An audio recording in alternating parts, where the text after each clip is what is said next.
Estamos de volta com o CBN Maceió para a gente conversar um pouco mais sobre as eleições, sobre a ótica dos candidatos, mas também sobre a ótica do eleitor.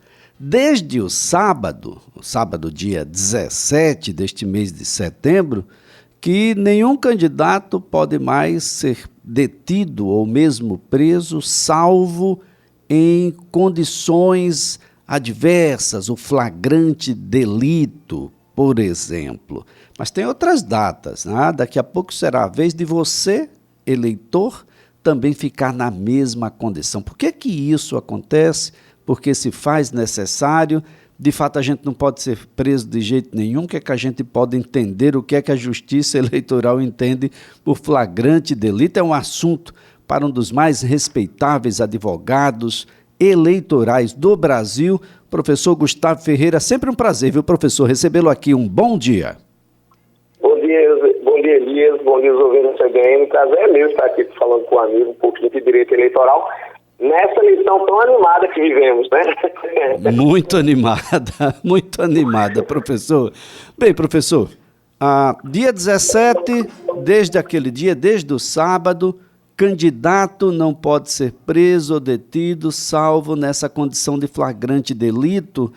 E no próximo dia 27, começa aí também esse período que é estendido ao eleitor, que não pode ser preso ou detido, salvo nessa condição. Quais são os detalhes que a gente precisa ficar atento nessa situação, professor? Essa é excelente pergunta, Elias, e é um assunto, às vezes, que gera uma certa confusão. Primeiro, eu vou dar só, de licença ao amigo, dar um passinho para trás para explicar aos ouvintes do CBN por que existe essa regra, tá? Isso, nós estamos, claro, a gente tem uma outra organização policial, tanto polícia militar quanto polícia civil. Nós temos uma efetiva corporações cidadãs com respeito e observância à Constituição. Mas o Código de 1965 era uma época em que acontecia de muita gente se entender que, por exemplo, as polícias deveriam estar a serviço de quem fosse o governador ou de determinado estado. Tá? Tem até um filme muito bacana da Globo Filmes, com o Antônio Fagundes, contando uma história sobre isso em Goiás.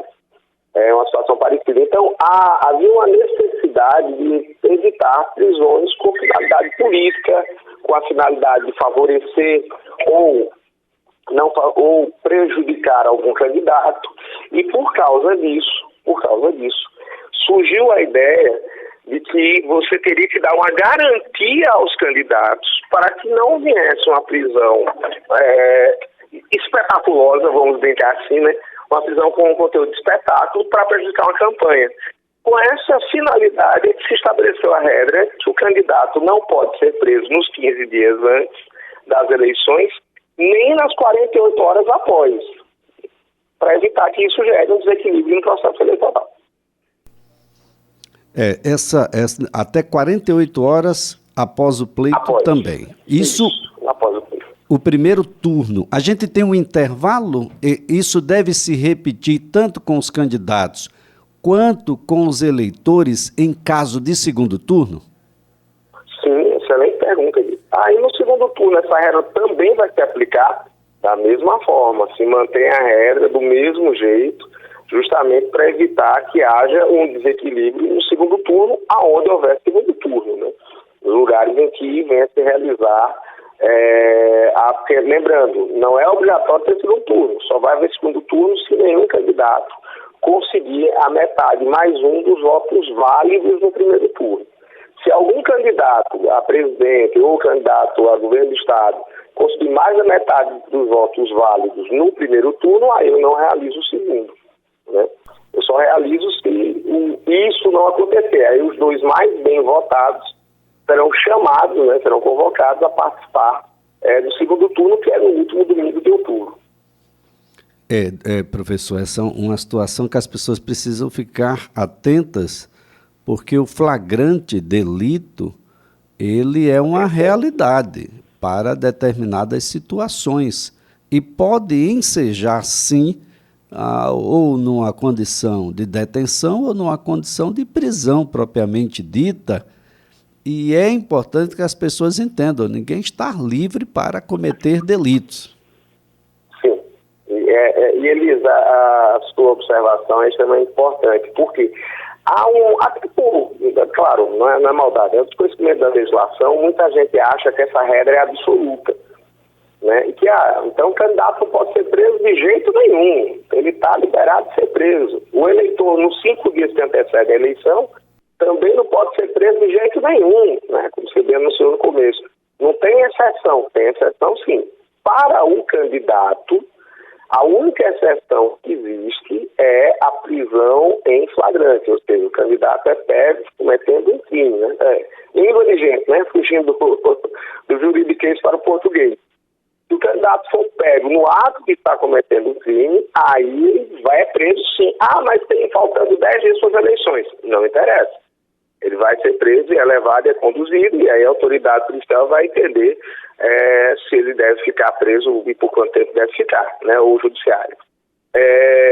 Na verdade, a autoridade judiciária. No caso do eleitor, tem mais exceções. Além da prisão em flagrante, se houver uma sentença criminal condenatória, ou seja, ele foi condenado pelo crime, e seja um crime inafiançável, aí ele também pode ser preso. E muita gente não lembra disso, o desrespeito ao salvo-conduto pode gerar prisão do eleitor. E aí eu vou aproveitar, os ouvintes, né, eles devem estar perguntando, que danado esse salvo-conduto, né? Que bicho é esse? O salvo-conduto é a autorização dada para o habeas corpus eleitoral para que você exerça o seu direito de ir e vir votar. E o interessante desse, eu perdoe entrar nesse tópico, Elias, porque pouca gente sabe disso, é que o salvo-conduto no dia da eleição pode ser dado pelo juiz eleitoral, que é normal, né? Salvo-conduto para ir e vir votar, específico para isso. E também pelo presidente da sessão eleitoral.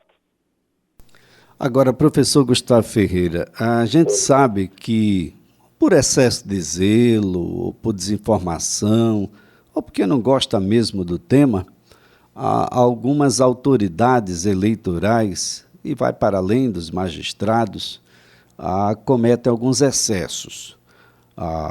Por exemplo, a participação durante o dia da votação, no local de votação, de alguém que chega caladinho lá na fila, esperando a sua vez, com um adesivo do seu candidato exposto na sua roupa, uma praguinha, daquela a gente chama de praguinha, né? Que é um pouco menorzinho.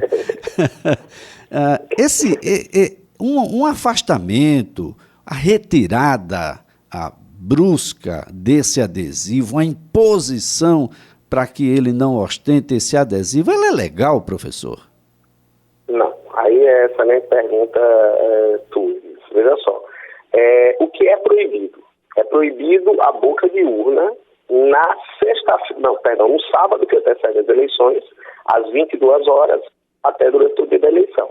Então, no sábado, de 1º de outubro, até às 21h59, os candidatos podem fazer caminhada, podem fazer panfletagem, podem distribuir santinho, podem fazer adesivo, fazer tudo, tá? No dia da eleição, aí a partir das 22 horas já não pode mais. Do sábado que antecede o dia da eleição. No dia da eleição, algumas manifestações são possíveis. Essa manifestação que você acabou de escrever, que é o que a gente chama de manifestação individual e silenciosa, ou seja, eu estou com o adesivo do meu candidato, eu estou entrando na sessão, eu estou com o santinho dele, né, na mão para tomar a cola, né? Eu estou com a cola para não esquecer o número. Eu posso entrar com isso? Sim. Eu posso votar usando essa cola? Sim. Eu posso estar com o adesivo ou com a cor que os candidatos... ninguém é dono de cor, né, claro, mas os candidatos se identificam com determinadas cores? Sim. Eu posso fazer isso? Posso usar a camisa do meu candidato? Pode, não tem problema nenhum. Eu posso até estar com a bandeira do meu candidato? Sim. O que às vezes acontece, e é até uma observação disso, é a proibição da bandeira não pela manifestação individual, mas é para evitar conflitos, né? O pessoal tirar a madeira que está segurando a bandeira para brigar com alguém, para gerar uma confusão. Então, para evitar situações de conflitos, em alguns municípios, principalmente quando a temperatura a gente pode ver mais elevada da disputa, se proíbe o uso de bandeira, mas não é a bandeira em si, é por causa da madeira, que vem acompanhando a bandeira pode ser usada como instrumento para bater e machucar alguém.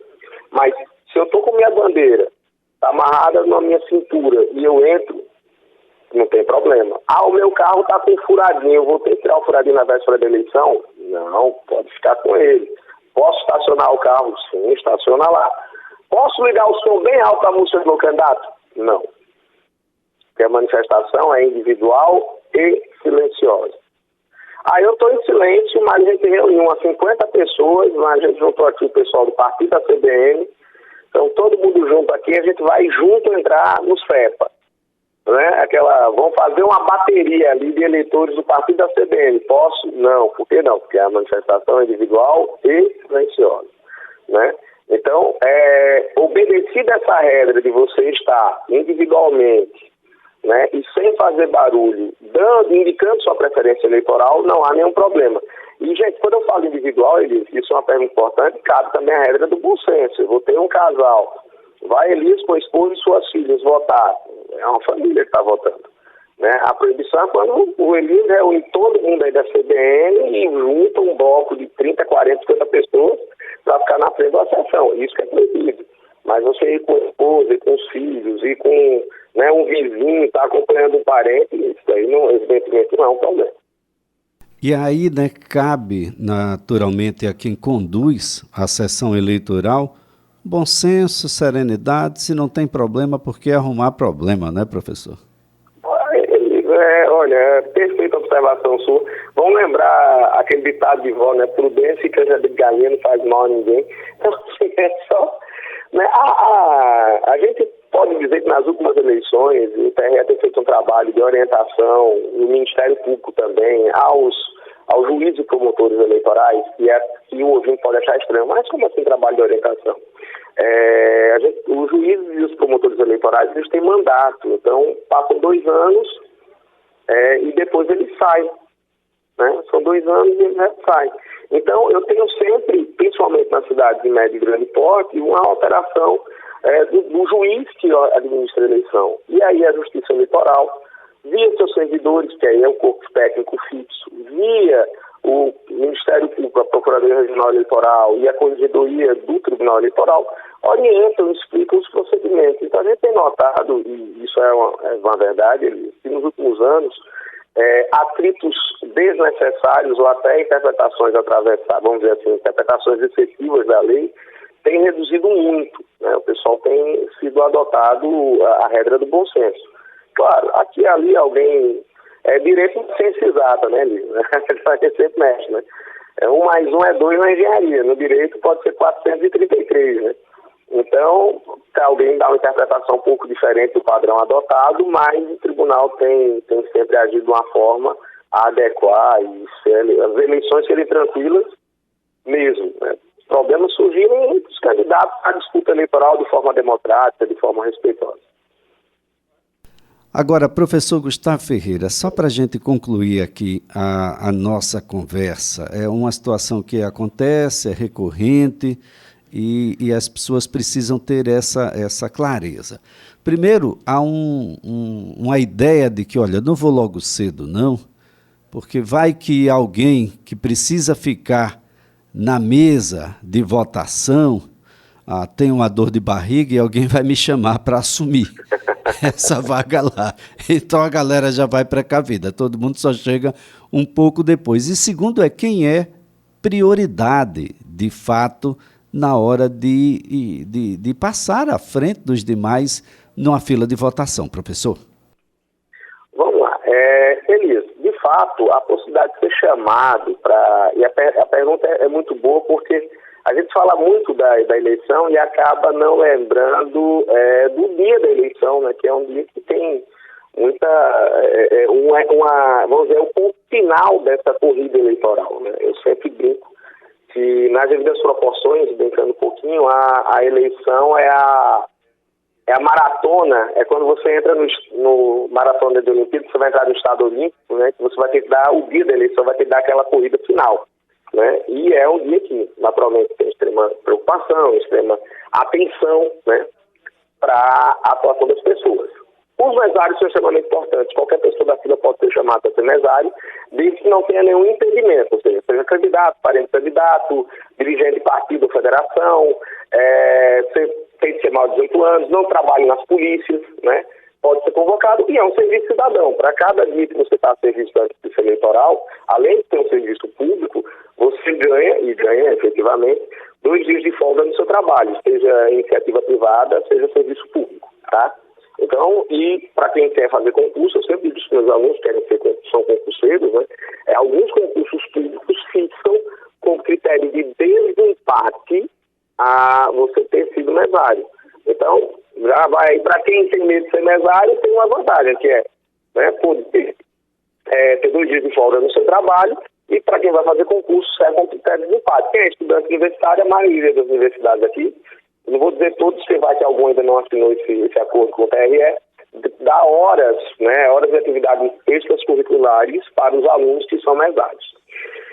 Prioridades. Os idosos, e aí, lembrando que tem estatuto de idosos maiores de 60 anos, né, as grávidas, as lactantes, ou seja, quem está amamentando, né, também tem essa prioridade.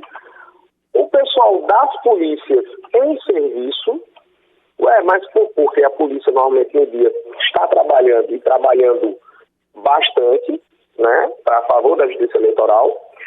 Quem esteja a serviço da Justiça Eleitoral, e aqui a serviço da Justiça Eleitoral de forma bem ampla, viu, Elias? É o juiz, é o promotor, são servidores do TRE, é o cidadão que é mesário, e tem prioridade na fila, porque eu posso ser mesário em uma sessão diferente da que eu voto. Tá? Eu voto não no colégio diferente, mas sessão diferente. Eu voto no CEPA, eu sou mesário na sessão 102, mas eu voto na sessão 110. Quando eu for lá votar, por ser mesário, eu tenho essa prioridade a mais. E foi colocado, né, da parte da eleição 2020. As pessoas com obesas, né, também têm essa prioridade. As pessoas com deficiência já têm, e pessoas com crianças de colo. Agora, eu faço uma brincadeira aqui, viu, Elias? Crianças de colo, não adolescentes no colo. Às vezes o pessoal pega um menino de 15 anos, foi no colo e diz que é criança de colo, né? Matando adolescente de vergonha. Mas meu não, filho é uma eterna criança, né, professor? É uma eterna criança, né? O pai, então, nunca deixou de ser criança. Agora, professor Gustavo, é um minutinho só, a gente vai a São Paulo agora para entender a diferença entre o que o senhor falou aí, propaganda de boca de urna, e pesquisa de boca de urna de São Paulo, com Meire Bertotti. A legislação eleitoral proíbe a propaganda de boca de urna. No dia da eleição, nenhum cabo eleitoral pode fazer propaganda de seu candidato ou pedir o voto dos eleitores que estão a caminho das sessões eleitorais. Já a realização da pesquisa de boca de urna é autorizada. Os agentes a serviço de institutos de pesquisa podem consultar os eleitores que estão saindo das sessões de votação com o objetivo de apurar o provável resultado das eleições. No entanto, estas pesquisas de boca de urna só podem ser divulgadas depois de concluído o processo de votação às 5 horas da tarde. Isso para evitar que os eleitores que ainda não registraram o voto sejam influenciados pelos resultados. Meire Bertotti, CBN, eleições 2022. É isso mesmo, professor Gustavo? É isso mesmo. Na verdade, Elias, quem atua no direito eleitoral tem até uma crítica a essa liberação depois das 17 horas. Por que essa crítica? Algumas pessoas ficam na fila, né? Por muita gente, por demora, a urna quebra, tem que ser trocada outra urna, votação de cédula. E aí, quando você permite a divulgação depois das 17 horas, né, as pessoas que estão na fila vão saber o resultado, né? E elas podem ser influenciadas por esse resultado que elas vão saber, tá? Há muita gente no direito eleitoral que defende que a pesquisa de boca de urna só poderia ser divulgada depois das 18, 19 horas, que é um prazozinho. Mas uma coisa é interessante. Na eleição desse ano, e aqui isso é um ponto importante, houve uma mudança e em todo o Brasil vai seguir o horário de Brasília. Tá, e o que é que isso muda, né, na fila do pão, né? Vamos botar assim. É que vai começar às 8 horas de Brasília para o país todo. Então, no Acre vai começar às 6 da manhã. Em Cuiabá, no Mato Grosso, vai começar às 7 da manhã. e vai terminar às 17 horas de Brasília. Então, o Acre vai terminar às 15 e no Mato Grosso vai terminar às 16. Para que esse horário já tenha o resultado da eleição, para que possa ser divulgado para todo o país. E aí, né, evitar que o resultado de um estado, por exemplo, o resultado de São Paulo, acabe interferindo na eleição, principalmente a eleição presidencial, né, lá do Acre. Tá? Numa eleição que demonstra ser bastante disputada, isso faz muita diferença. Professor Gustavo Ferreira, então está compreendido o que é boca de urna e o que é propaganda de boca de urna e o que é pesquisa de boca de urna, que são duas coisas distintas. Uma é permitida e a outra é veementemente blindada. Você não pode fazer de jeito nenhum. Outro detalhe, gente, é um pouco de consciência, né? Primeiro, observar a necessidade de participar da eleição. E aí você vai escolher os candidatos que você bem quiser. Um pouco mais adiante é que você precisa comparecer, mas não pode comparecer na última hora. Tem que ir lá para fazer o seu voto, e a gente sabe que algumas sessões estão bem recheadas, porque 5 bairros da cidade de Maceió foram simplesmente destruídos, dizimados, e essas pessoas foram para algum lugar, e para onde elas foram já existiam pessoas naquelas sessões. Então, precisa um pouco mais de paciência, um pouco mais de tranquilidade, e o eleitor aí já a partir do próximo dia 27 não pode ser detido, não pode ser preso, só naquelas condições em que o professor Gustavo Ferreira aqui elencou. Professor, mais uma vez, muito obrigado. Excelente dia para o senhor. Excelente dia para você também, Elias, para todos os ouvintes da CBN. A nossa conversa aqui foi com o professor Gustavo Ferreira.